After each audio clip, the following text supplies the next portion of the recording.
Ok. Beleza, pessoal. Então, nós começamos vendo na aula passada algumas técnicas de manutenção preditiva, que das estratégias que a gente viu, a manutenção preventiva sistemática, programada, a ronda, a detectiva, as corretivas planejadas e não planejadas, e a detectiva, essa técnica, sem dúvida, é que melhor vale a pena destacar, né? Embora todas possam ser recursos utilizados, estratégias utilizadas pela equipe de manutenção. Essa, por ser um pouco mais técnica, merece esse destaque, né? Na aula passada, a gente viu sobre manutenção, a primeira técnica que envolvia o aspecto de medir vibração, monitorar a vibração e acompanhar a evolução desse parâmetro. A gente viu que pode ser feito isso de duas maneiras: um valor global e um valor espectral, análise de um espectro da vibração naquele ponto. Uma das duas maneiras, cada uma delas tem uma finalidade diferente, mas os dois tipos de monitoramento a gente consegue também predizer problemas, né? A gente vai trabalhar hoje com uma outra técnica que é bastante utilizada na manutenção preditiva pela área de mecânica, que é a medição de ultrassom, né? Só relembrando, acho que vocês devem ter visto isso na física, né? O som se propaga também em forma de onda, então é possível também fazer essa medição dessa propagação, né? Uma vez que essas ondas sonoras elas são audíveis até uma certa frequência, né? Essa frequência é dita na faixa aí de 20 kHz, né? Aproximadamente 20.000 Hz. Lembrando que Hertz é a unidade que mede a frequência do som, né? Então, 20.000 frequências por segundo é o máximo que uma pessoa, um ser humano, pode captar. Eu não sei se eu consigo mostrar para vocês, se fosse em sala de aula era melhor, mas eu tenho aqui um aplicativo, não sei se todos conseguem ver aqui. Conseguem ver meu celular, não? Todos estão vendo? Dá para ver, professor. Dá para ver sim. Tá, eu vou fazer o seguinte, olha. O que é esse soft? Ele tá ali, tem uma faixinha, tem aqui uma escala que eu vou mexendo, né?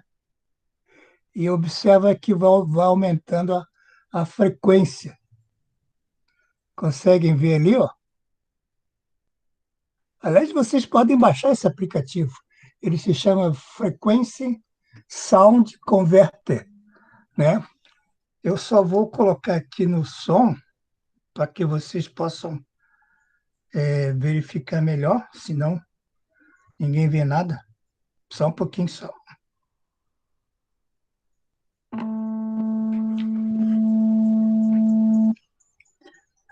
Certinho. Ó, eu vou de novo. Eu vou mexendo nesse botãozinho e vou variando a frequência. Eu agora estou em 225 Hz, não sei se todos conseguem ver. Vou variar um pouquinho. Observe o ruído, o som está aumentando.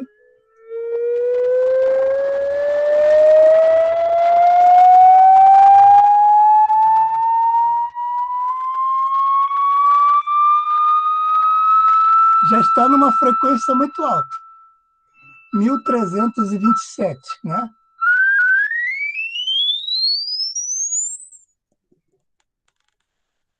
Que frequência que está agora?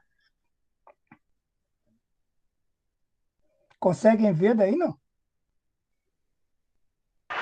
20 mil. 20 mil. Alguém está escutando alguma coisa? Sim, prof, deu pra escutar tudinho. Sim, Eu mas não tô escutando nesse nada. momento agora escuta, não? Alguém, Agora nesse não. momento, agora não. Em que frequência que está? 20 mil. 20 mil. Ou, ou seja, acima dessa frequência, o ser humano não consegue mais escutar. Eu vou baixar a frequência de novo.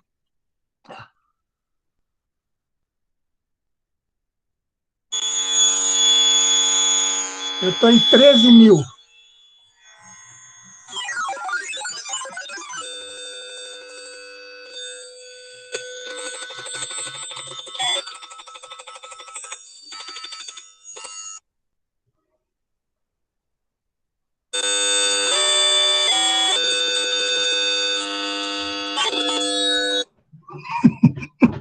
Esse negocinho é bem legal para a gente ficar brincando com isso, mas não dá tempo para a gente.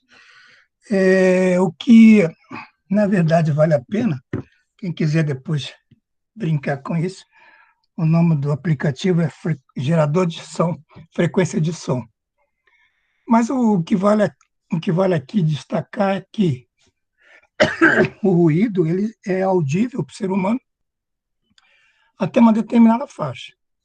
Após disso, é muito difícil que o ser humano possa captar.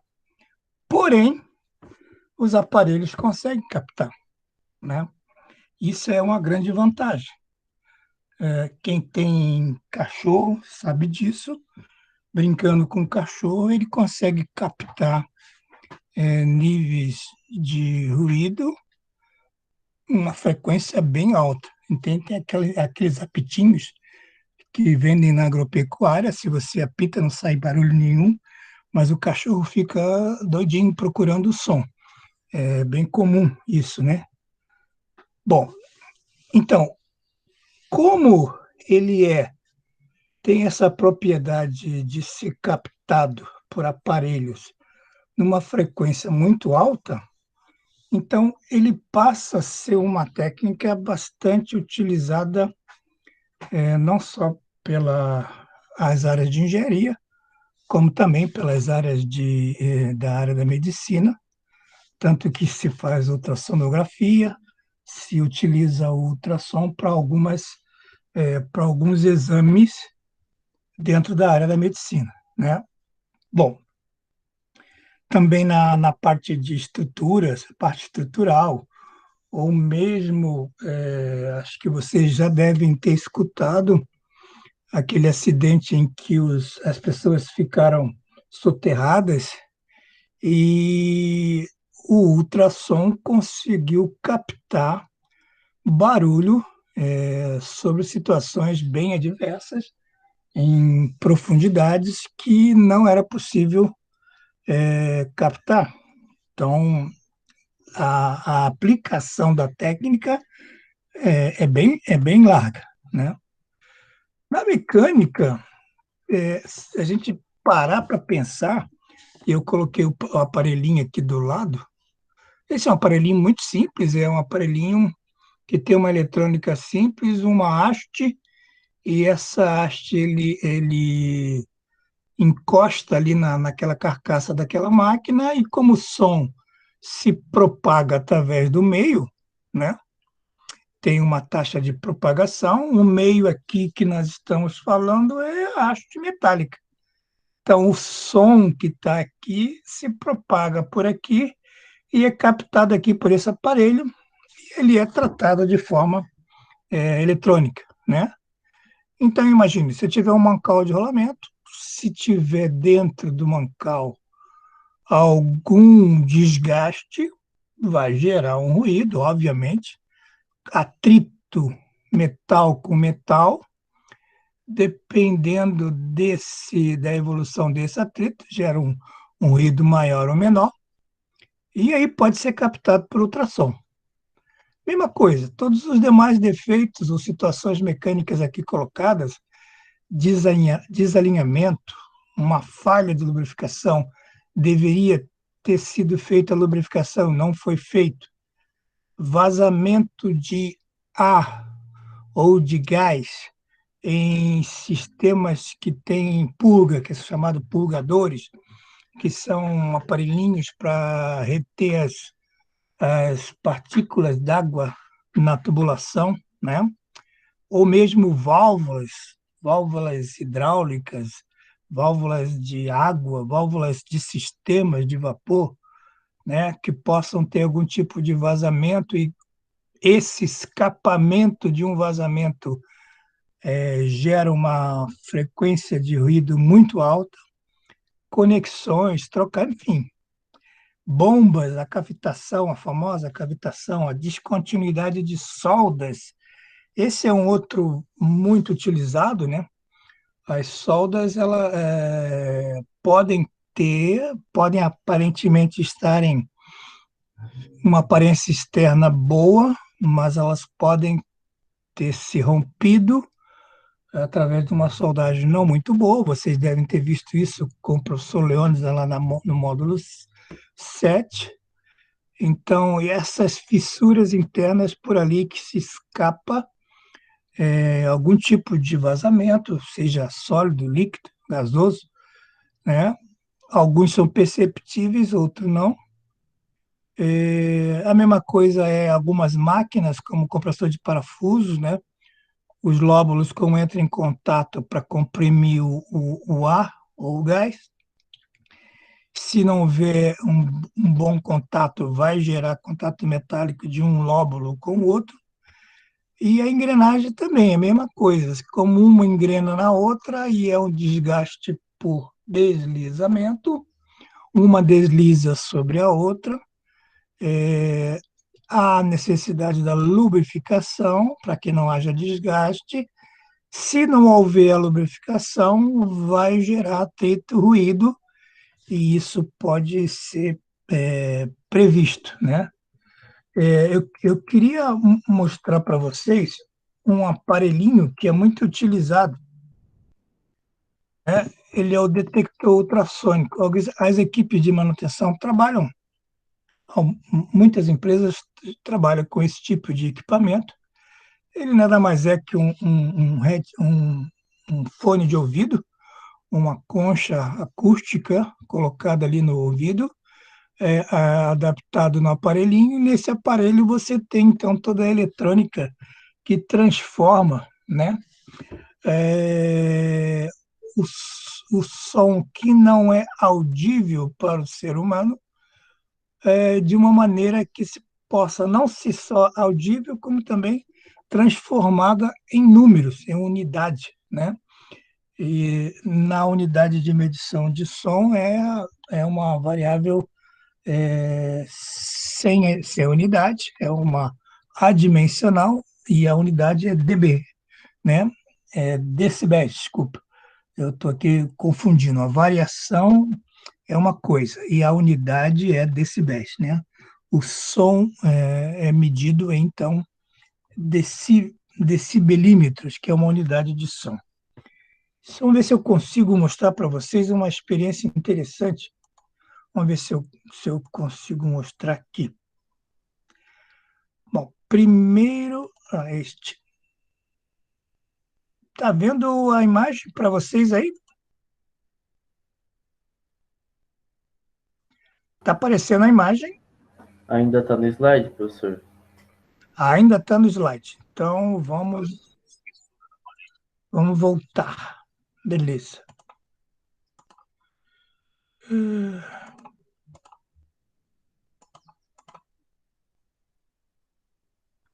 A Daimar está entrando. Ok.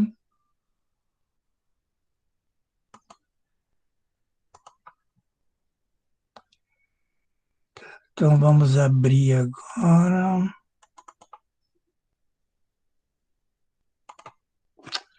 Não.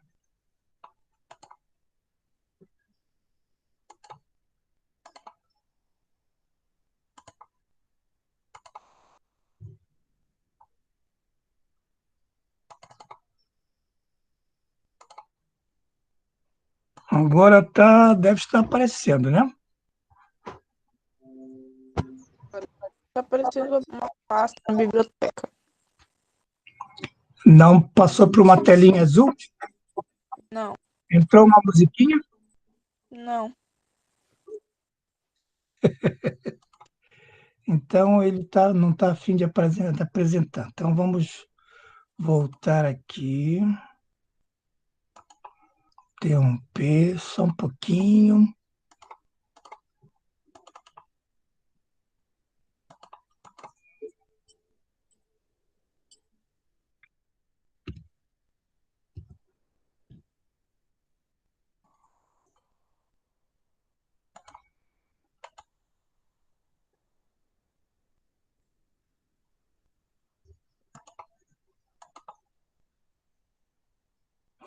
E agora? Agora parece uma tela escrita em vermelho. Né? Na Um verdade, gráfico. não, deixa eu só voltar para a posição. Não nos interessa muito o Então resto eu da vi já. imagem, mas aqui, a partir daqui. O que está dizendo?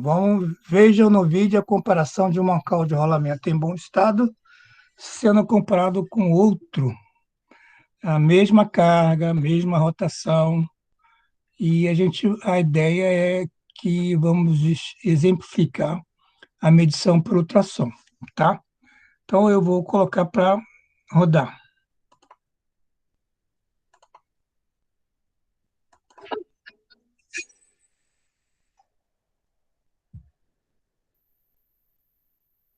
Ele está com o aparelhinho e a escala indica 48,8.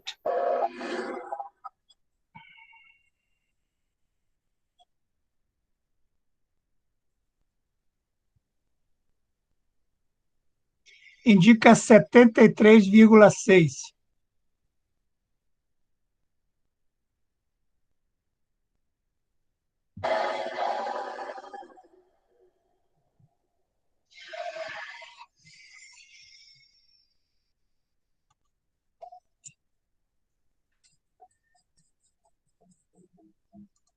Ou seja, eu vou repetir aqui, mas vale a pena destacar alguma coisa. Ele está no ambiente de uma fábrica e em volta dele tem vários tipos de ruídos, várias frequências de ruído. Tem uma máquina, duas máquinas comparativamente com o mesmo tipo de apoio, do mesmo tipo de mancal, e ele está fazendo uma inspeção para detectar ou comparar como é que está o nível de ruído nos dois mancais, entre os dois mancais. Essa é o ambiente que nós estamos.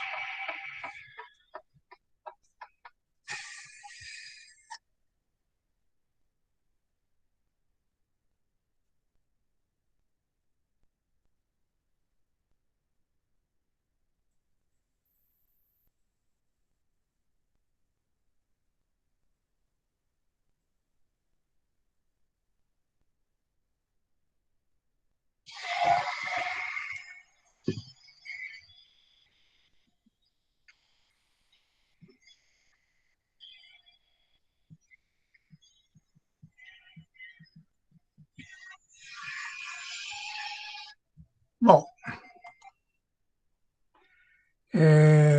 o que a gente pode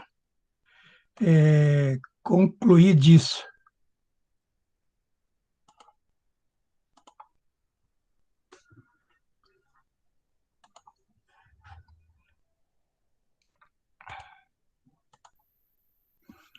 Olha, esse aparelhinho, ou qualquer, esse é um modelo, né? Na verdade, nós temos N modelos, vários, né? Mas é possível perceber, mesmo não tendo uma boa experiência em mecânica, eu posso concluir, até por matemática, que 73,8 é melhor. É muito maior, é 50% maior do que 46,6. Então, nós temos um componente que está com um nível de ruído maior do que o outro. Tem outra experiência muito interessante, às vezes o problema do mancal é falha de lubrificação, e esse mancal não tinha, mas tem mancais que tem pino graxeiro para lubrificar, e você, durante a medição, você aplica a graxa através do pino graxeiro, e você percebe que assim que a graxa acomoda no espaço do mancal, o nível de vibração vai abaixando, né? Sai daquele valor alto e começa a descer, caracterizando que era um problema de falta de lubrificação. Então, isso é uma coisa, também, uma outra experiência que normalmente se faz a respeito desse exemplo. Então, só voltando um pouquinho aqui, dá para a gente imaginar todas essas possíveis situações de mecânica, problemas de mancais, desalinhamento de máquinas, falha de lubrificação, e quando a gente fala falha, é falta ou excesso de lubrificação, todos eles também geram ruído, vazamentos em componentes, tipo purgadores, válvulas direcionais, solenoide de válvula atuando, trocador de calor, tanques, caldeiras, bombas, soldas, teste de estanqueidade é vazamento, funcionamento ou mau funcionamento de compressores e engrenagem. Ou seja, é possível você, com um aparelho bem simples, você prever situações que ainda não foram pegas, a manutenção está trabalhando em outras coisas e não percebe ou não consegue perceber situações que estão ocorrendo desse tipo. Então, o ultrassom ele é uma técnica bastante interessante para a manutenção. Ainda um outro aspecto, ainda dentro de manutenção preditiva, é a análise do óleo. Meio intuitivo isso, né? A análise de óleo é feita em laboratório, não é feito dentro da empresa. A não ser que a empresa tenha algum laboratório de análise de óleo, mas não é muito comum, né? Normalmente, o que a gente precisa ter é coletar o óleo das máquinas, dos tanques, dos cárteres, dos recipientes, para analisar as características do óleo. E por que isso é importante? O raciocínio aqui é paralelo com com o ser humano. No caso específico, nós estamos falando você fazer o exame de sangue. Todos nós já fizemos exame de sangue, com certeza. E para que serve? Né? Para olhar as partículas que estão dentro do nosso sangue, ou olhar algumas características de composição que podem refletir ou podem indicar para um profissional especializado que você está tendo algum tipo de problema de saúde. A análise de óleo é a mesmíssima coisa. Você vai olhar as partículas que estão dentro do óleo. Primeiro, você pode olhar a própria característica do óleo. Se o óleo está se degradando, se o óleo já está vencendo a vida útil dele, quer dizer, as propriedades do próprio lubrificante, do próprio óleo que está sendo utilizado. O tipo de contaminante que está dentro desse óleo. Água, sílica, que é poeira, partículas ferrosas, partículas não ferrosas. Quando a gente fala partícula ferrosa, ferro, aço, né? Não ferrosas, alumínio, cobre, latão. Todas essas partículas, tipo de partículas, ou a quantidade de partículas que está dentro do óleo. E, por último, mas bastante importante, você vai analisar com as duas análises, né, vai te dar condição de você saber o tipo de desgaste ou a variação do desgaste que está acontecendo dentro das máquinas. Então, essas técnicas, como já falamos, é tipo de exame de sangue, né? E nos serve para alertar essas situações aí de ou contaminação do óleo, o óleo acabou se contaminando, ou desgaste de componentes dentro da máquina que nós temos, pode ser desgaste de metais ou não metais, e análise até da própria degradação, da aditivação do óleo, que um óleo tem aditivos, né? E aí se pode definir até mesmo se pode se continuar ou não utilizar esse óleo, né? Uma boa outra informação que se pode ter dessa técnica é que um custo bem razoável, bem baixo, de uma análise de óleo pode significar um ganho muito grande em relação a um custo que você pode ter na máquina. Então, se você comparar custo-benefício, o investimento é muito, muito baixo, né? Pensando em termos de defeitos, já podemos ter os diversos tipos de contaminação, as falhas, engrenamentos, oxidação, desalinhamentos, a degradação dos aditivos e os diversos tipos de desgastes de componentes que podem estar dentro da máquina, dependendo da máquina que eu estou analisando, né? Então, isso vai depender, obviamente, da máquina. Aqui tem um laudo prático de uma máquina, é um sistema hidráulico, é uma prensa hidráulica num tanque. O tipo de óleo é um óleo com viscosidade 68, né? Viscosidade Sable 68, uma viscosidade cinemática. A data que foi coletada, né? E aqui aparece numa primeira etapa a característica físico-química do óleo. A cor dele, normalmente um óleo tem uma cor amarelo ouro, bem, bem escuro, é um líquido oleoso castanho. E por que preocupa a aparência? Claro, porque se o óleo começar a ficar mais claro ou mais escuro, significa um problema, né? Se você pegar um óleo usado e colocar água dentro dele, ele vai virar uma cor de café com leite. Vai ficar uma cor bem diferente. Então, é possível caracterizar que tem uma contaminação por água nesse aspecto, né?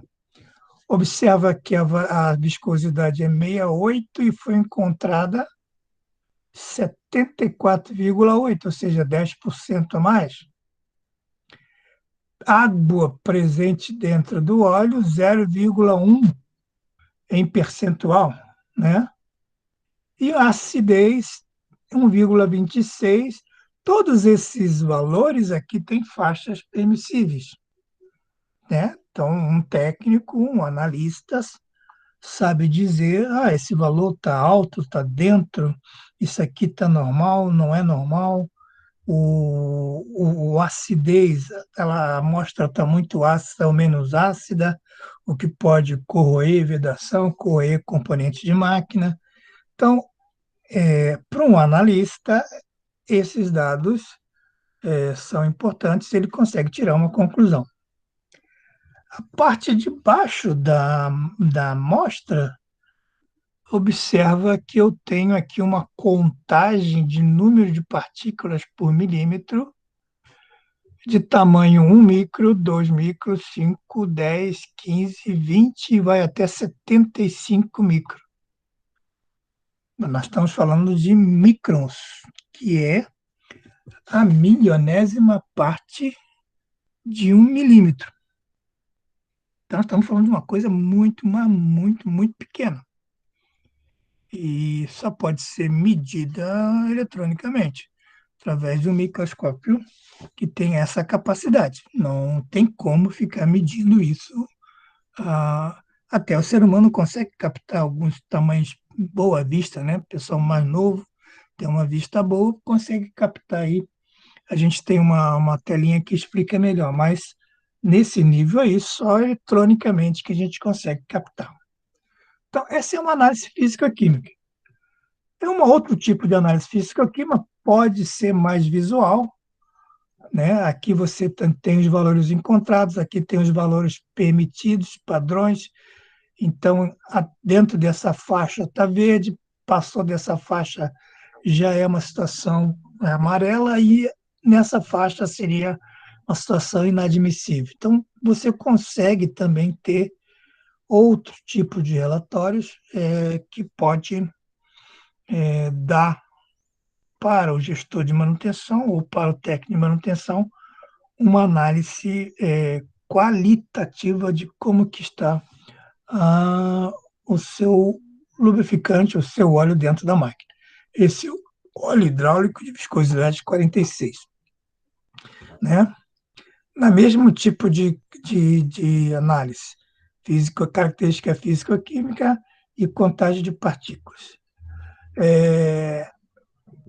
Sobre a questão da contaminação, esse tem um material muito bom, eu sempre uso nas aulas. Esse material é da Park, a partir de agora são os slides da própria Park, não são meus slides. Eles afirmam que de 70% a 80% de todas as falhas num sistema hidráulico é devido à sujeira, contaminação que está dentro do sistema. Então, eles apuraram diversos clientes dele, vários tipos de problema, mas a maioria dos problemas que eles encontraram são realmente situações em que o fluido hidráulico está bastante contaminado. Tem uma escala que mede essa contaminação. É uma norma, a norma ISO 4406, ela se baseia, ou a norma alemã NS 1638, se baseia em faixas, né? Se baseia em faixas de 5, maior que 5 micro, quantas partículas tem? Maior que 15, e essa classificação ISO equivale à classificação NAS, né? A título de informação, né? Não vamos trabalhar ainda com essa escala, mas vocês vão, certamente, quem for trabalhar na área vai lidar bastante com esse tipo de escalas que mede o nível de sujeira dentro do óleo, tá? Vamos tentar fazer isso de uma forma mais prática, pegando um tambor de óleo de 200 litros, é um tambor brasileiro, né?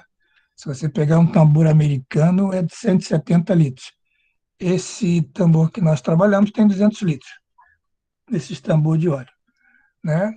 Então, o recomendado para esse tipo de óleo, vamos supor que seja 1613. O que é isso, professor, 1613? Olha, 1613 está nessa faixa aqui. Ele pode ter, no máximo, 640 partículas de 5 micros e, no máximo, 80 partículas maior ou igual a 15 micros. Tá? A de 2 micros não é mais medida, é medida de 5 e 2 unidades, 16 e 13. Ok? Bom, mas o que é isso? Bom, se você pegar isso em peso, essa quantidade de partículas, isso equivale mais ou menos a 0,77 miligramas por litro de óleo, transformando aquelas quantidades de partículas em peso, né? É um peso baixo, né? A medida é muito pequena, então não vai dar um peso alto, obviamente. Se eu multiplico isso por 200 litros, isso dá 154 miligramas. 0,77 vezes 200 dá 154. Bom, mas o que é isso? Bom, se eu pegar 154 miligramas e colocar dentro de um tambor de 200 litros, isso é praticamente, se você pegar um comprimido de aspirina, cortar ele no meio, né, praticamente, né, dá o nível máximo de contaminação que pode ter num tambor de óleo. Para se ter uma ideia de quanto que isso representa em termos de sujeira, né? Lembrando lá que a classificação ISO permite até 5 e 15 microns esse nível, né? Então é uma coisa muito baixa e também muito sensível. Também da Parker tem algumas informações de folgas que vocês podem encontrar em alguns componentes bem importantes de um sistema hidráulico. Uma bomba do tipo engrenagem, a folga que pode ter da engrenagem para a parede, né, é de 0,5 até 10 microns, ou seja, é uma folga muito pequena. E se eu tiver alguma partícula maior do que isso, obviamente ela não vai conseguir passar aqui, por consequência vai arranhar o corpo da bomba e, por consequência, vai gerar vazamento. É um caminho para o óleo escorrer. A mesma coisa a bomba de palheta, que já é uma bomba mais sensível. A folga entre a palheta e a carcaça dá 0,5 a 5 microns. A bomba de pistões, normalmente usada a bomba de pistões axiais, né, para vazão variável, ela é, ela é monitorada pela variação da vazão. Então, eu tenho níveis ainda de folga aqui dentro desses pistões muito pequeno, 0,5 a 1 micro, né? O componente em que tem uma folga mais maior, uma folga mais maior não, mas uma folga maior, seria de 5 a 25 micros. É a válvula direcional. Uma válvula direcional, ela tem no êmbolo e a carcaça uma folga bem grande, 25 micros, grande em relação aos demais componentes, né? E uma servoválvula, que é uma válvula mais cara, que é uma válvula também que é acionada pela variação da vazão. Então, ela também tem uma folga de 5 a 8 micros, o que é um nível bem alto. Ou seja, a ideia aqui não é que a gente vai dimensionar componente hidráulico, mas é para entender, ou tentar entender que os níveis de sujidade que os fabricantes recomendam são muito baixos. Essa outra tabela também da Park já associa o código, aquele código ISO, com o componente correspondente, né? Uma outra ideia que a gente pode ter de contaminação é essa imagem, que é um óleo, que foi uma amostra que foi tirada do óleo. Como é que ele tira essa amostra, professor? Olha, é igualzinho ao exame de sangue. Ele pega o óleo, seca a amostra, né? Tira toda a parte líquida do óleo e sobra todos os resíduos. Isso está dentro de duas placas de vidro, né? Duas lâminas de vidro. Essas lâminas de vidro têm uma área conhecida. Essa área aqui, representada por esse retângulo, é conhecido. E aí ele pode medir eletronicamente, fazer uma contagem ou uma medição do tamanho da partícula, tudo de forma eletrônica. Essa amostra aqui está ampliada 100 vezes, talvez pela diversas shares, pode ser que essa imagem já está distorcida, mas originalmente ela tinha uma ampliação de 100 vezes, e isso aqui correspondia, a contaminação que estava nesse óleo, correspondia ao nível de sujeira igual a uma classificação ISO 1916, né? E isso era um nível de contaminação. foi feito um processo de filtragem, né? Foi passado um filtro, esse óleo foi passado dentro de um filtro para eliminar a sujeira, e essa imagem foi coletada depois, essa amostra foi tirada depois, e o óleo caiu para uma classificação 1411, que o que quer dizer isso? Na 1916, eu poderia ter até 5.000 partículas de 5 micros, e no máximo 640 de 15. Ele ficou numa situação de 160 e no máximo 20, ou seja, ele limpou aqui 32 vezes menos, né? 32 vezes menos isso aqui, pegando pela situação mais crítica. E é visível, né? Talvez eu não entenda, não seja um técnico, não entenda exatamente o que vem a ser essas amostras, esses riscos escuros, mas a gente consegue perceber que essa amostra tem menos riscos escuros do que essa. Isso dá para perceber, não precisa ser nenhum técnico para entender isso aí. Então, a análise, a contagem de partícula é uma técnica muito importante, principalmente para quem trabalha com sistemas hidráulicos. É fundamental que, periodicamente, você tire amostras do teu óleo, do teu tanque, e faça essa análise para ver que situação o teu óleo está, né? Imagina, hoje em dia nós estamos, eu me lembro da CISEC, acho que aqui em Joinville é umas que tem um tanque maior. Ali na FAF, na fábrica de prego, ela tem um tanque de 10.000 litros, né? 10.000 litros de óleo. Se nós pensarmos que um óleo hoje está na faixa aí de uns R$ 40 o litro, nós estamos falando aí de R$ 400.000.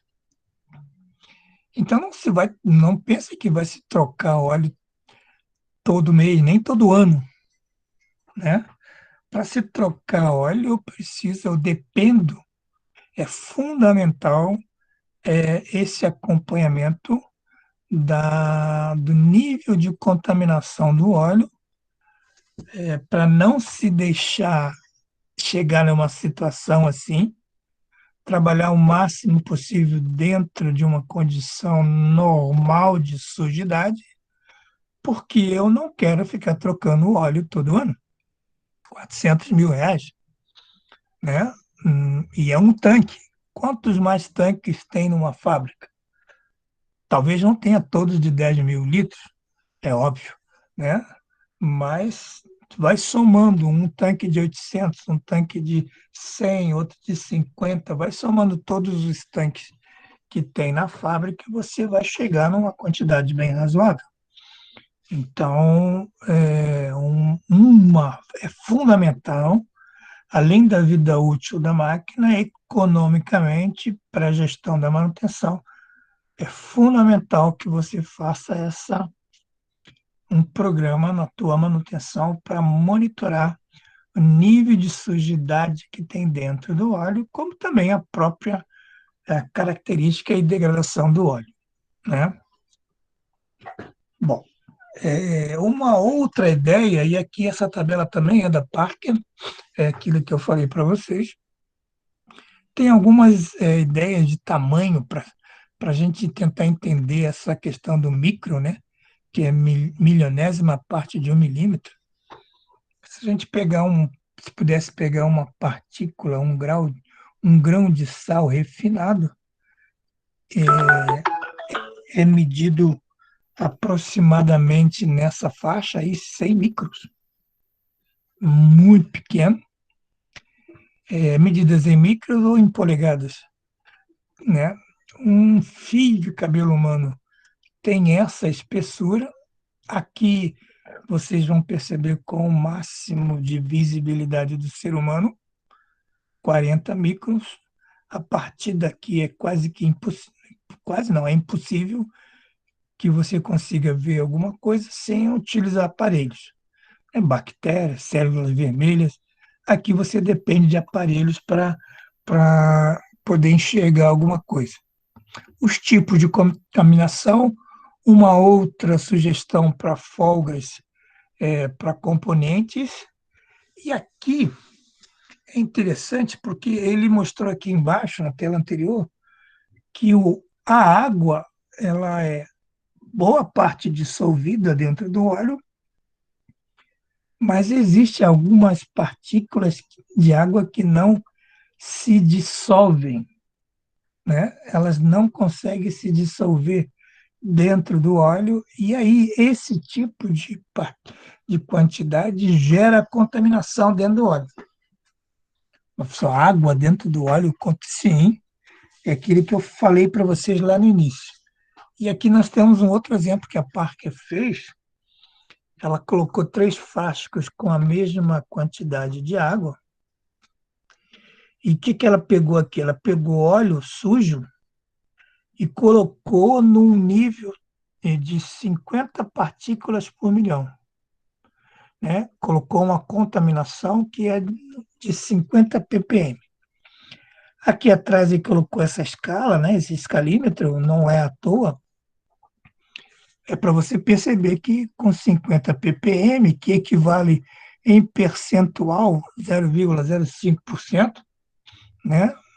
Em, em percentual o volume aqui dentro, e ainda consegue ver aqui a escala. Se você colocar um nível de sujeira de 250 ppm, o equivale a 0,02, isso aí é o máximo que as empresas normalmente trabalham, né? Algumas empresas trabalham menos, mas a maioria das empresas trabalham, as máquinas trabalham com esse nível máximo de água dentro do óleo. Você ainda consegue ver a escala aqui, né? Um pouco mais fraca, mas consegue. Mas se você colocar um nível de contaminação por água na faixa de 2.000 partículas por milhão, o que vale a 0,2%, apesar de ser água, você não consegue mais enxergar a escala. É uma contaminação. E é água só, né? Então, é extremamente importante esse monitoramento do percentual de água dentro de uma amostra. E o que isso causa dentro da máquina? Um exemplo, essa tabela aqui é da SKF, né? O que ela diz? Ela diz assim, ó, na escala de Y, o percentual de vida remanescente do rolamento. E aqui o percentual de água no óleo, né? Então, 100%, né, se esse rolamento é para durar 1 milhão de horas, para ele durar 1 milhão de horas, ele precisa ter aí 0,01%, né? Por aqui, ó, 0,01%. Ele vai ter 100%. Se ele aumentar esse percentual de água no óleo, por exemplo, 0,02, já vai cair para, se ele ia durar 1 milhão, já vai cair para 500 mil, porque a vida útil vai durar só 50%. Ou seja, a influência do percentual de água na durabilidade do componente que está se utilizando daquele óleo é influenciada pelo efeito da água no óleo.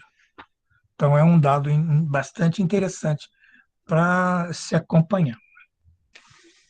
Bom, até aqui a gente está utilizando a técnica de analisar o óleo, né?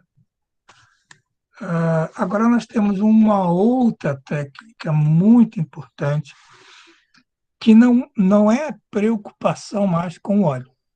É óbvio que a gente vai precisar do óleo, porque a gente vai se preocupar agora com o conteúdo que tem dentro do óleo. o tipo de partícula que tem dentro do óleo. E essa técnica é chamada de ferrografia. A ferrografia monitora o desgaste da máquina. E ela pode ser feita de duas maneiras. Eu posso contar, fazer uma contagem das partículas, que é muito similar com aquela contagem que a gente viu dos sistemas hidráulicos, ou fazer uma outro tipo de ferrografia, que é chamada ferrografia analítica. A ferrografia analítica, ela, o próprio nome está dizendo, ela analisa, ela monitora o desgaste através ou da quantificação, da variação da quantidade de partículas, ou da morfologia. Essa palavra é feia, mas a morfologia é o estudo das partículas de desgaste, né? É o estudo das partículas de desgaste. Como é que é esse estudo? Então, ele pega essa figura que nós estamos tendo aqui, ó, que é chamado de ferrograma, e isso aqui é uma análise de partículas não ferrosas dentro do óleo aumentado uma determinada quantidade de vezes, 100 vezes, 200 vezes. E cada uma dessa coloração aqui, um azul, um amarelo, alguns verdes, representa um tipo de desgaste. Então, essa é uma técnica que precisa se estudar para fazer isso. Eu não vou fazer isso, não tenho conhecimento. Alguma coisa até sei, mas para se utilizar dessa técnica, você precisa de tempo, bagagem técnica para poder fazer essa análise. Mas nós não precisamos disso. O que a gente precisa é saber que eu posso coletar uma amostra de óleo pequena, na faixa de 70 mililitros, no máximo 70 mililitros, você tira isso de um tanque de um óleo, que não é nada, não vai afetar em nada, e manda para um laboratório para fazer análise, ferrografia analítica. Com isso, você vai entender o tipo de desgaste que está acontecendo na sua máquina, e principalmente quais as causas e qual a severidade, ou seja, qual a importância desse desgaste. Então, a morfologia, ela estuda exatamente esses tipos de partículas, esse tipo de acabamento, para poder entender o tipo de desgaste que tem na máquina. Vamos ver se eu consigo. Aliás, eu queria ter mostrado. Peraí. O ferrograma ficou na frente, mas eu vou tirar ele aqui de lado só um pouquinho. Ó. E agora eu mostro de novo. Aqui eu tenho um técnico, é o professor Baroni, né? Ele é do INEPA, né? Aquele Instituto de São Paulo que faz análise de acidentes aéreos. E ele, então, está se valendo de uso de um microscópio e está fazendo a análise de um ferrograma desse tipo. Então, esse é um dos aparelhos que é utilizado aí, né? Deixa eu ver se eu consigo. Vamos ver se eu consigo aqui. Vou parar a apresentação um pouco e vou ver se eu consigo mostrar para vocês.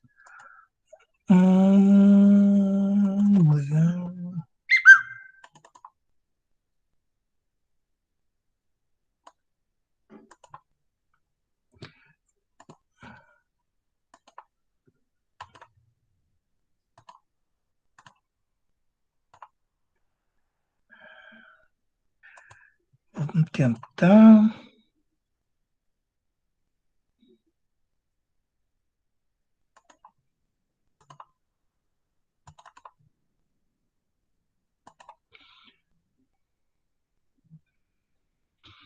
Está aparecendo para vocês alguma coisa? Só a biblioteca. Tá sim, professor. Ah, está aparecendo, Lubrin? Aham. Tá. Tá, ok. Então, olha só, Lubrin é só um fabricante, só um laboratório que faz a análise desse tipo de partículas, né? Então, eu só vou comentar um pouquinho antes, porque em seguida vai começar a aparecer algumas imagens. Essas imagens elas foram feitas acoplando uma câmera no microscópio.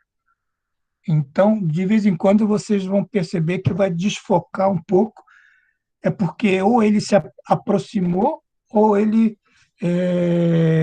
mudou o tipo de tela, né, de lente, fez uma aproximação ou mudou a lente para poder captar a imagem que ele queria. Então, não é um problema, mas é a variação com que o operador do microscópio estava trabalhando. Então, vamos seguir aqui, ó.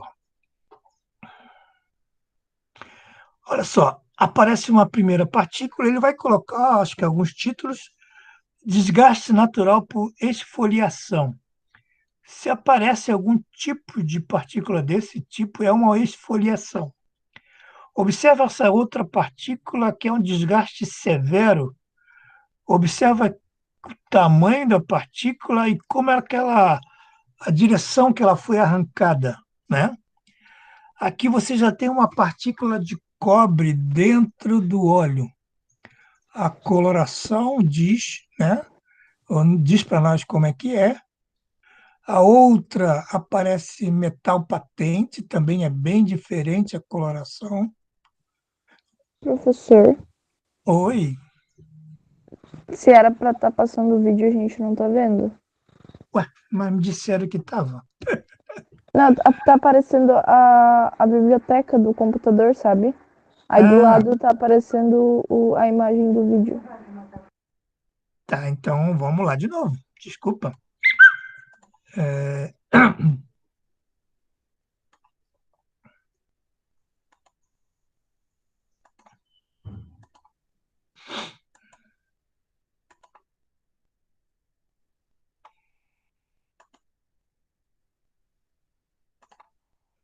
Tá, agora está aparecendo a biblioteca, certo? Isso. Agora eu vou clicar na filmagem. Está aparecendo a Tá. filmagem? Apareceu igual antes. Ela Lu- abre uma imagenzinha do lado, assim. Uma imagenzinha do lado. É, aparece a biblioteca e Ah, sim, daí. sim, sim. Entendi. Por que será que acontece isso? Vamos parar de novo.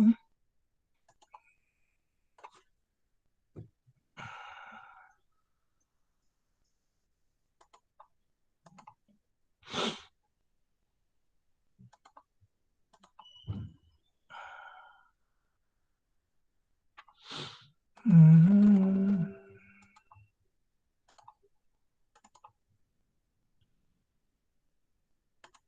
E agora? Agora foi, agora foi. Tá. Então, Bom, já falei o que se trata a filmagem, né? Vamos. Então, aqui aparece esse primeiro tipo de partícula, que é chamado de desgaste por esfoliação. É muito comum quando a máquina está no início, ela dá esse tipo de desgaste de partícula. Olha só, essa outra partícula que foi arrancada de uma vez, é uma partícula de aço, é caracterizada por um desgaste severo e é uma partícula de tamanho maior do que 300 micros. Olha, essa outra partícula é uma partícula de cobre já. Então, a coloração já indica isso, né?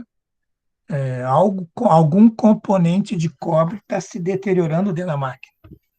Essa aqui é metal patente ou metal branco.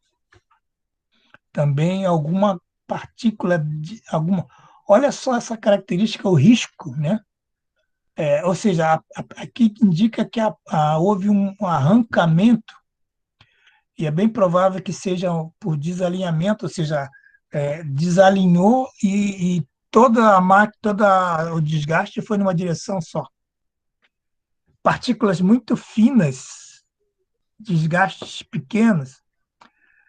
Aparecem alguns cristais ali, ó. Parece cristais, isso aí é a areia.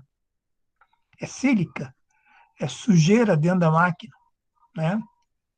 Aparecem esses caminhos aí, isso aí é fibra, estopa, pano, pedaço de estopa que ficou dentro da máquina. Aparece esse negócio que parece uma geleia. Isso é final de vida útil do lubrificante. O, o óleo está bastante degradado.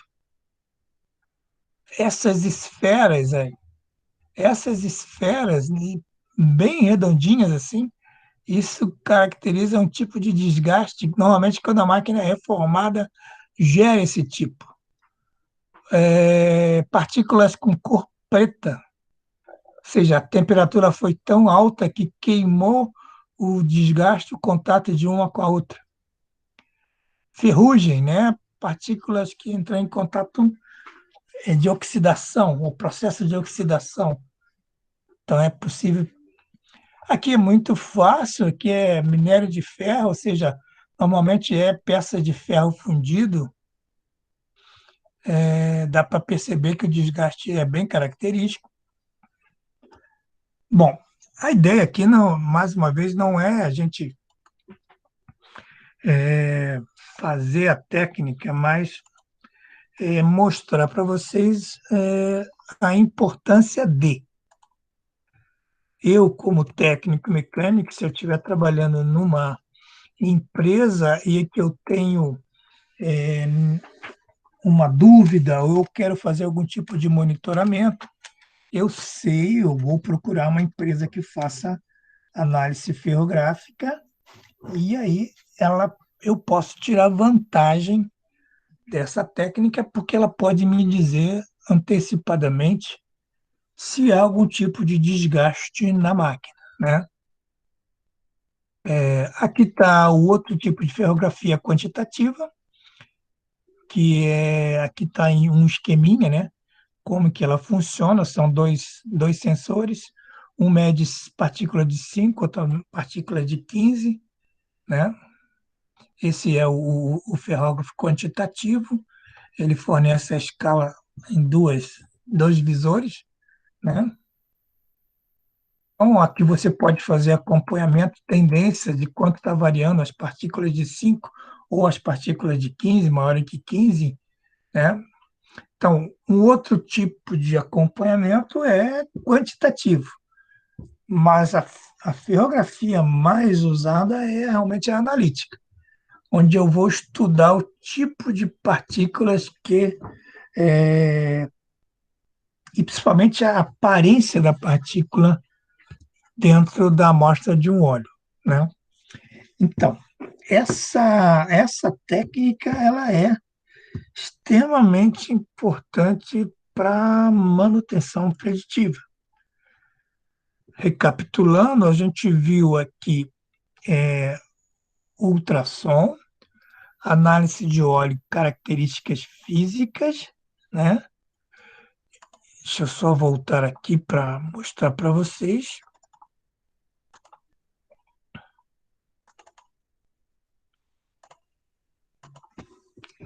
Então, a gente viu aí a ultrassom e a possibilidade de aparelhos que possam captar esses ruídos de alta frequência, né? Vimos uma filmagem mostrando a variação de ruído e a percepção. Também falamos sobre a importância de analisar a qualidade ou a característica, as propriedades do lubrificante, o tipo de contaminantes que tem dentro e como consequência também o próprio monitorar o próprio desgaste dentro da máquina, né? Vimos que os defeitos e as vantagens econômicas de se fazer esse trabalho, alguns exemplos de análise que foram dadas, tanto físico-química, e entramos na parte de análise da contaminação propriamente dita dentro. E aqui a gente usou o exemplo do fluido hidráulico, porque a grande maioria dos sistemas são sistemas hidráulicos, né? Então, existem normas que podem medir ou ajudar a a monitorar essa quantidade de sujeira dentro de um óleo, vimos as folgas recomendadas através de fabricantes, né? Um exemplo de uma amostra antes de ser filtrada e depois de filtrada, alguns exemplos de contaminação, a contaminação por água, e entramos na parte final de geografia analítica, né?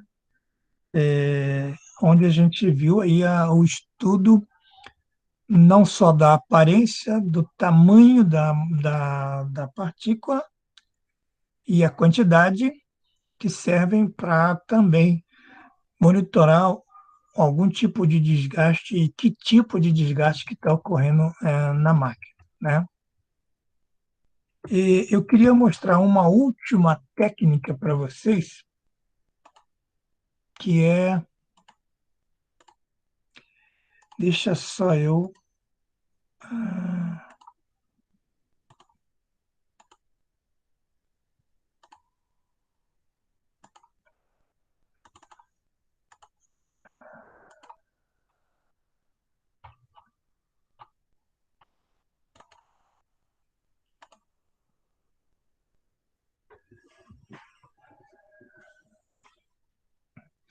Está aparecendo para vocês aí?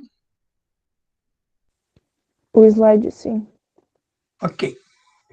Nossa última técnica que a gente vai abordar, que a manutenção pode utilizar, é conhecida como termografia. Ela é uma técnica inicialmente muito mais utilizada para manutenção de equipamentos elétricos, porque, olha, o princípio de funcionamento, o princípio de funcionamento dele é radiação infravermelha, captada de uma região, de alguma área que está sendo avaliada. Bom, certamente vocês também já estudaram isso em física, e eu falei sempre para vocês lá no início da nossa disciplina que ah, os conceitos de física eles precisam estar em dia, né? Certamente vocês já passaram de carro por uma estrada ali por volta de meio-dia, 1 hora, e já viram perto do chão o asfalto parece que a imagem começa a ficar distorcida. Já perceberam isso ou não? Alguém já percebeu? Sim, professor. Já, né? O que é isso? O calor que está saindo lá do asfalto emite radiação térmica, radiação infravermelha, que a gente não consegue ver, mas como estamos bem próximos da fonte de radiação, a gente consegue, nesse caso, perceber. Mas, por exemplo, aqui nessa figura, nós estamos vendo um painel elétrico com vários componentes, cada um deles está emitindo uma fonte de calor, mas como é que eu vou saber qual que está com problema? Exatamente a ideia da técnica é captar as radiações de infravermelhos, que são as diversas radiações que são colocadas, que são emitidas aqui. Eu consigo captar isso por esse aparelho e essa radiação é transformada em sinais elétricos e eu consigo, então, entender o que está acontecendo naquela região a qual eu estou apontando o aparelho, né? Então, existem dois tipos de aparelho, que são os termosvisores, que fazem uma análise de qualidade da imagem, e os radiômetros, que fazem uma ideia quantitativa da imagem. A diferença é que esse aparelho, que é o que vai ser colocado aqui agora, Ele tem o laser para apontar, o laser não vai medir nada, o laser só vai apontar qual a região que eu vou medir. Esse calor vai se propagando em forma de ondas, vai chegando aqui, é captado no aparelho. Essa eletrônica transforma a radiação infravermelha em sinal elétrico. Eu vejo, consigo avaliar a temperatura. A gente vivenciou isso nos supermercados, nas lojas, todo mundo medindo a temperatura, se bem que eu sempre desconfiei e desconfio que todos aqueles instrumentos estavam descalibrados, né? Tinha muita gente com temperatura 34, com 35, certamente deviam estar mortos, não deviam estar nem andando com essa temperatura medida, mas ninguém nem dava bola para isso. O importante é que alguém estivesse com o aparelho na mão apontando para as pessoas, né? Mas o valor encontrado é extremamente importante, né? E o aparelho provavelmente não estava aferido, né? Então, mas a temperatura pode ser medida de forma pontual, ou seja, eu vou pontualmente, através dessa direção escolhida, medir a temperatura. Então, depende do aparelho, depende da capacidade, depende da faixa, né, que eu vou utilizar. Tem aparelhos de maior precisão que conseguem medir a 10 metros de distância, desconsiderando, ou considerando, ou levando em consideração, fazendo correções em função da temperatura, se é um dia muito quente, se é um dia muito frio, se está ventando, se está nevando, todas essas variáveis que pode influenciar dependendo da distância que eu estou do aparelho. Então, existe aparelho muito sofisticado, mesmo medindo de forma pontual. Mas o que é mais interessante, o que é mais prático, é os termos visores, né? Por quê? Eles podem tirar uma imagem térmica, uma imagem de que a gente chama de termograma. O que é um termograma? É uma imagem, é um gradiente de temperatura. Por favor, não chamem isso aqui de medição de temperatura, é diferente do radiômetro, que é uma medição de temperatura. Aqui é uma medição de um gradiente de temperatura. Por que é um gradiente, professor? Porque essa imagem precisa estar associada a uma escala cromatográfica, variação de cores. Então, o próprio sistema define, ó, essa cor mais branquinha é essa faixa de temperatura, essa cor mais escura é essa faixa, cor verde, ou seja, essa escala cromatográfica define a faixa de temperatura que essa imagem tem. E aí um profissional consegue perceber qual é a região mais quente e, em função de conhecer o equipamento, pode predizer se há ou não problemas em função disso. Então, aqui nós temos um motor elétrico, a região dianteira, essa ponta do eixo com acoplamento, esse rolamento, ou essa região que tem aqui o rolamento, ela está muito mais quente que a região do rolamento traseiro. E a diferença aqui está na faixa de, se eu estou enxergando bem, 30 graus. A variação pode indicar ou não o problema. A variação de 5 graus é um problema, variação de 10 graus é outro problema, variação de 30 graus é um problemão, né? Então, também a manutenção precisa definir o que é problema. Não é qualquer variação que é problema, né? Tem componentes que eles são emissores próprios de calor, né? Então, a gente não abordou aqui a teoria de calor, mas como todo corpo emite calor, né, a partir lá do zero absoluto, lá de em escalas de graus Celsius menos 273,15, a partir daí, como todo corpo emite calor, nós podemos explorar essa propriedade de radiação infravermelha que cada corpo emite e compor esse gradiente de temperatura e comparar para ver qual a região está mais quente. Então, essa é a técnica que vale a pena a gente colocar, né? Temos aí várias situações, né? Imagine essa situação térmica que não está com a escala cromatográfica, então ela é uma imagem térmica, né? Não é um termograma, é uma imagem térmica. Aqui você observa que as cores aqui são diferentes, claro, os aparelhos podem mudar o tipo de escala. Observa, voltando aqui para essa imagem aqui, ó, primeira, aqui a temperatura está em graus Fahrenheit e você tem um E 0,90.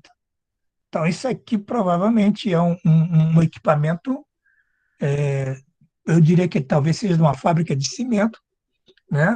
Um tambor giratório, girando uma massa aqui dentro, e ele tá medindo essa temperatura de muito longe.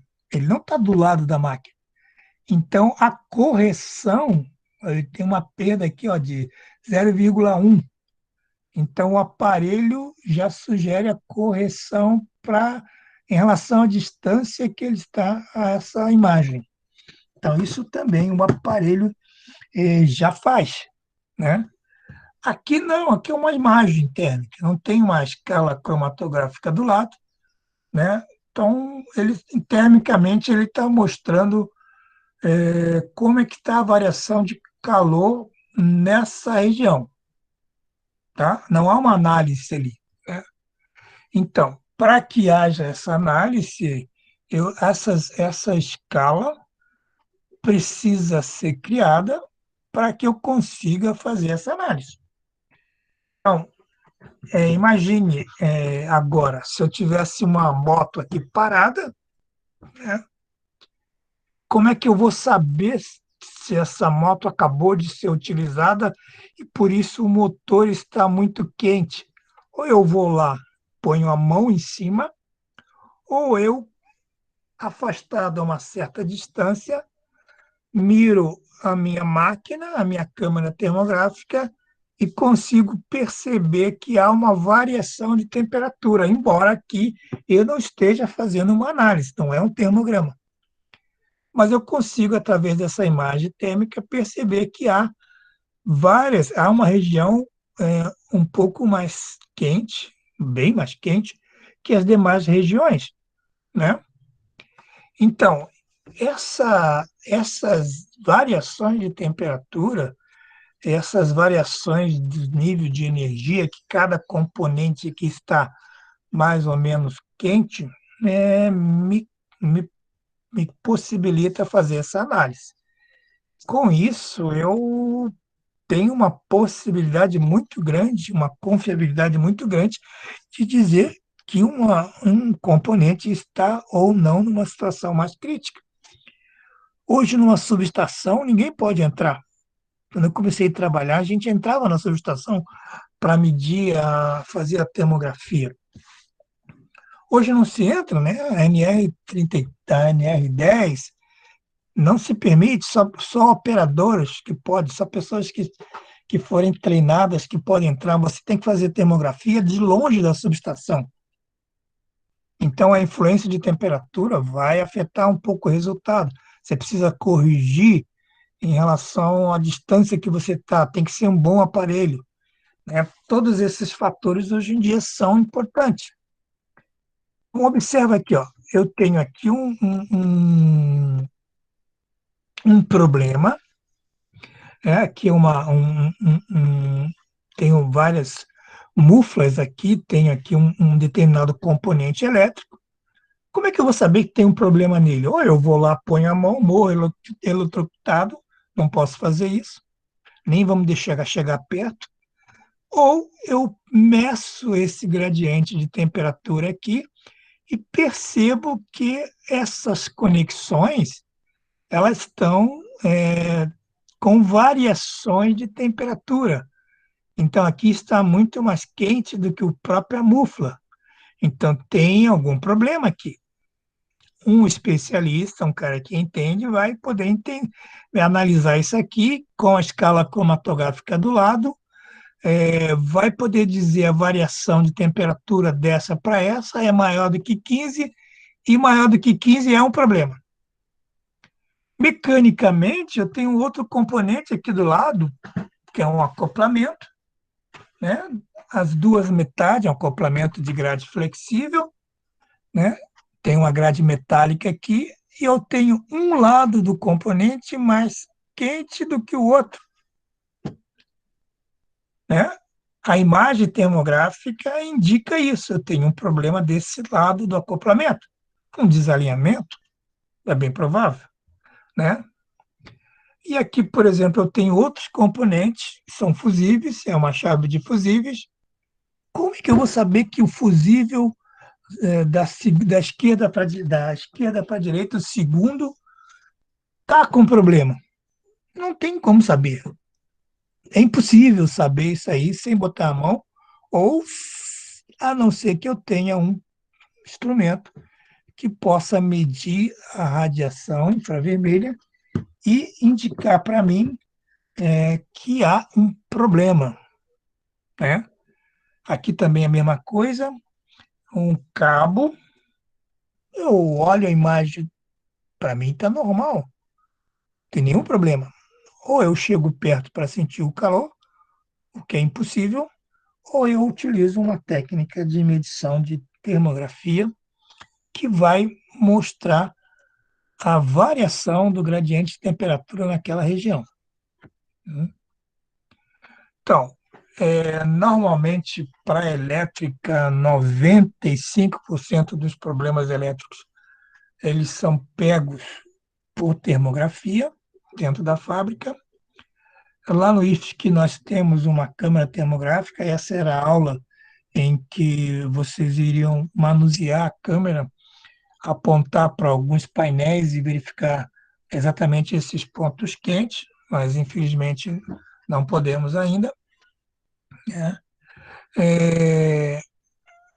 Todos esses benefícios, vou fazer medições sem precisar ter o contato físico, então a segurança do operador, né? Os programas, as máquinas passam a ter alto rendimento porque os problemas são pegos antes do que possa acontecer, né?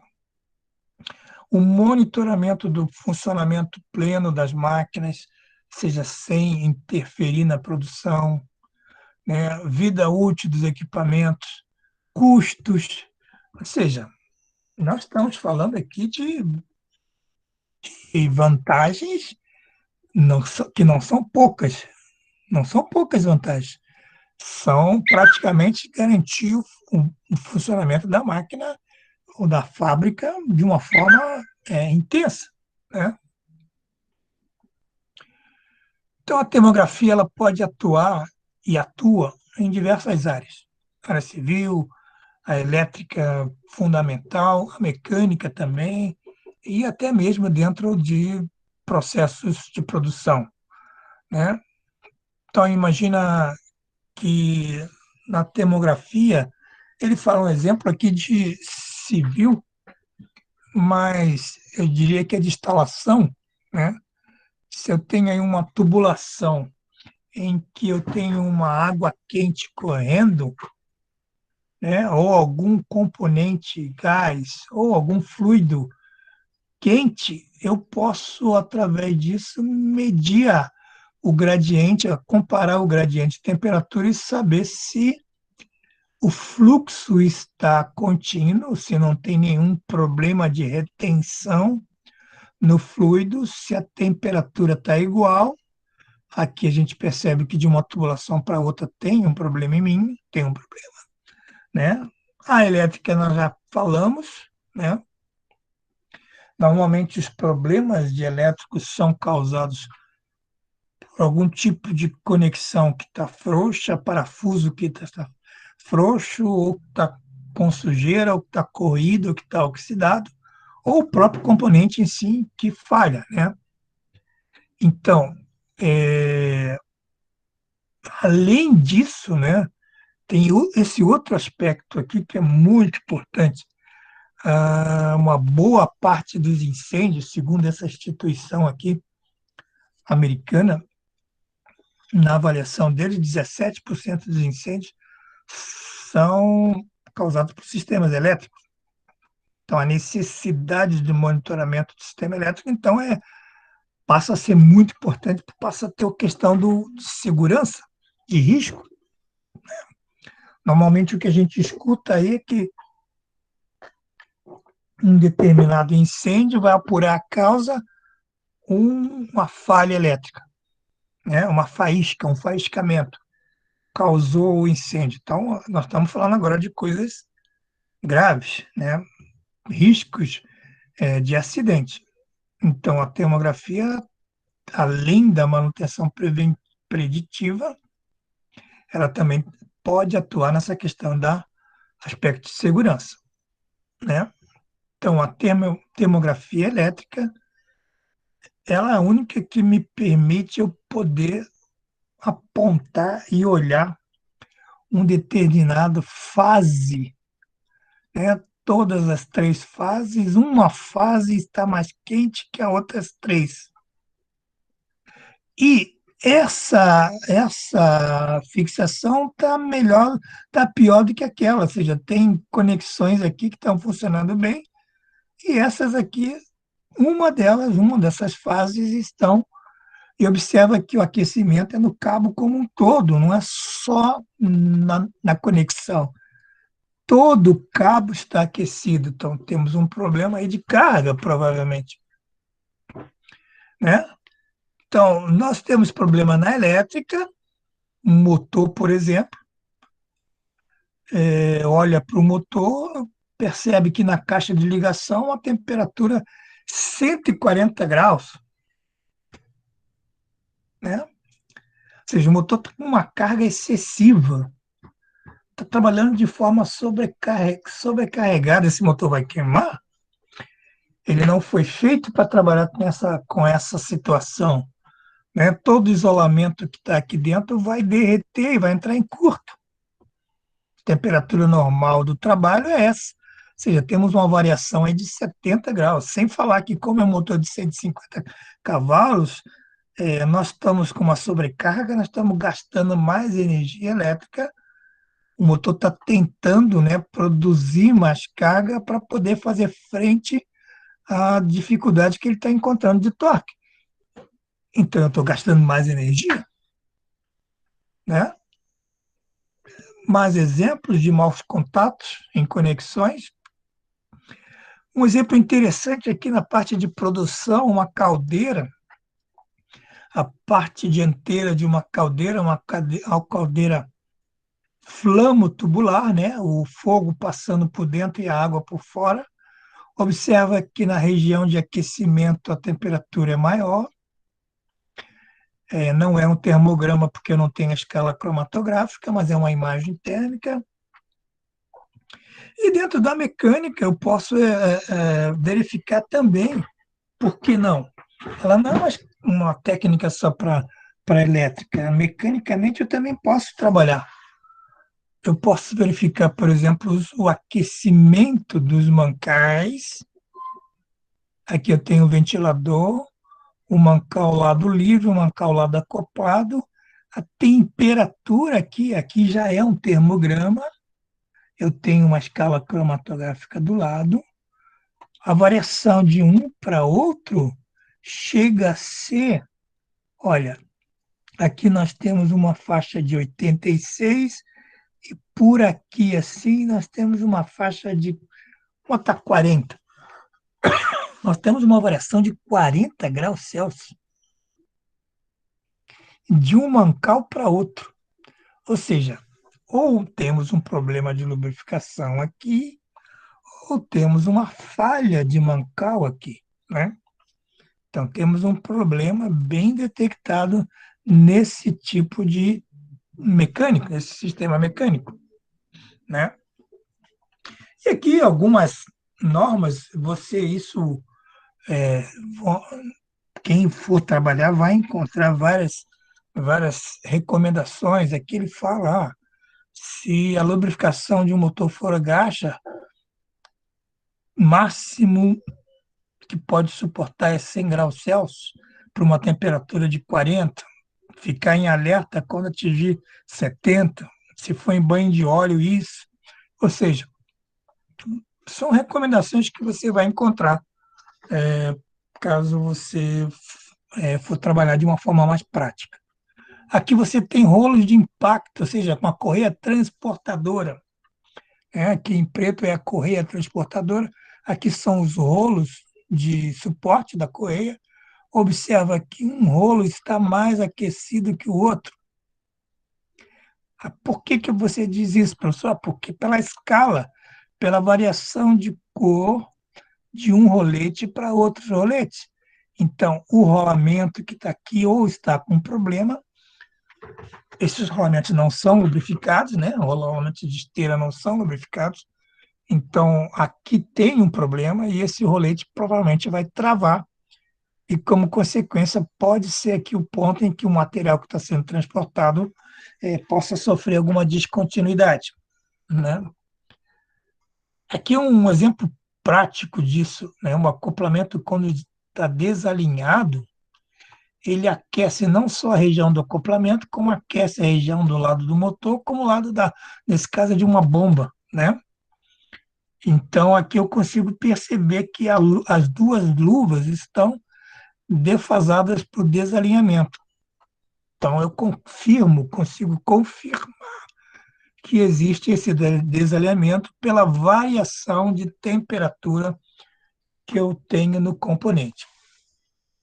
Aqui uma polia também, né, que tem uma temperatura que pode acontecer no canal da polia, pode gerar um desgaste excessivo e um aumento de temperatura.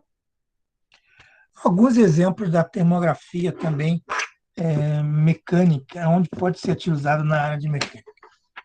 Então, assim, pessoal, a gente viu aqui, começando pela aula da semana passada, que foi de vibração, e continuando hoje, algumas técnicas que são utilizadas pela manutenção, com que intuito? Monitorar parâmetros no sentido de antever problemas. Essa é a finalidade da manutenção preditiva. Eu não conheço a taxa de variação, não conheço quando vai falhar, então eu vou monitorar para saber o momento exato de atuar. Essa é a finalidade da manutenção preditiva. A manutenção preditiva não vai consertar nenhuma máquina. A manutenção preditiva vai dizer quando que ela vai falhar, e aí eu sim posso, através de outras estratégias, manutenções preventivas sistemáticas, manutenções preventivas programada, manutenção corretiva programada, fazer ações para corrigir o problema e o defeito que nós encontramos pela preditiva. Algum ponto não ficou muito claro aí para vocês que precisaria reforçar?